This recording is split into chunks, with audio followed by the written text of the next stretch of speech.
War season. Iran supreme leader Khamenei హతమయ్యాడనే వార్తలు వస్తున్నాయి.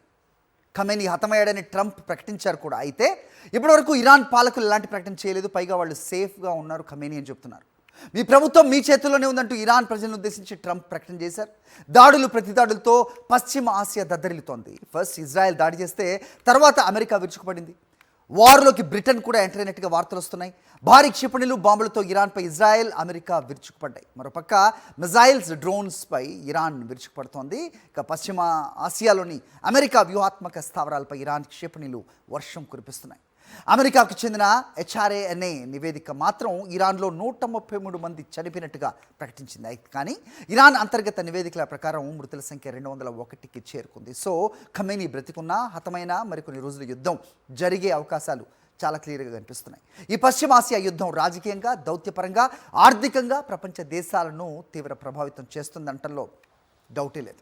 అంతర్జాతీయ రాజకీయాల్లో పెను సంచలనం. Iran supreme leader Ayatollah Ali Khamenei అంతమయ్యారని అమెరికా అధ్యక్షుడు డొనాల్డ్ ట్రంప్ ప్రకటించారు.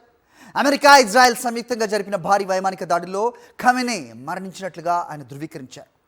చరిత్రలోనే అత్యంత క్రూరుడైన వ్యక్తి ముగింపు పలికాం అంటూ ట్రంప్ చేసిన ప్రకటన ఇప్పుడు ప్రపంచవ్యాప్తంగా చర్చనీయాంశమైంది. ఈ దాడులు, ఖమేనీ మరణం మరియు దాని తర్వాత పరిణామాలపై సాక్షి అందిస్తున్న మరిన్ని వివరాలు ఒకసారి చూద్దాం. సుమారు 37 ఏళ్లుగా ఇరాన్ను శాసిస్తున్న అయతుల్లా అలీ ఖమేనీ యుగం ముగిసిందని అమెరికా ప్రకటించింది. శనివారం తెల్లవారుజామున టెహ్రాన్లోని అత్యంత కట్టుదిట్టమైన సుప్రీం లీడర్ నివాసమే లక్ష్యంగా అమెరికా, ఇజ్రాయెల్ బలగాలు విరుచుకుపడ్డాయి. ఈ దాడిలో ఖమేనీ మరణించినట్లు అధ్యక్షుడు డొనాల్డ్ ట్రంప్ తన ట్రూత్ సోషల్ వేదికగా ధృవీకరించారు.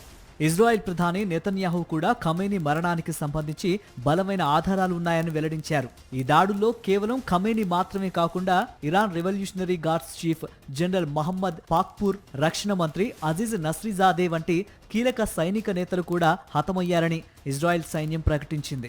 శాటిలైట్ చిత్రాల ప్రకారం ఖమేనీ నివాసం ఉన్న భవనం పూర్తిగా ధ్వంసమై భారీగా పొగలు వస్తున్నాయి.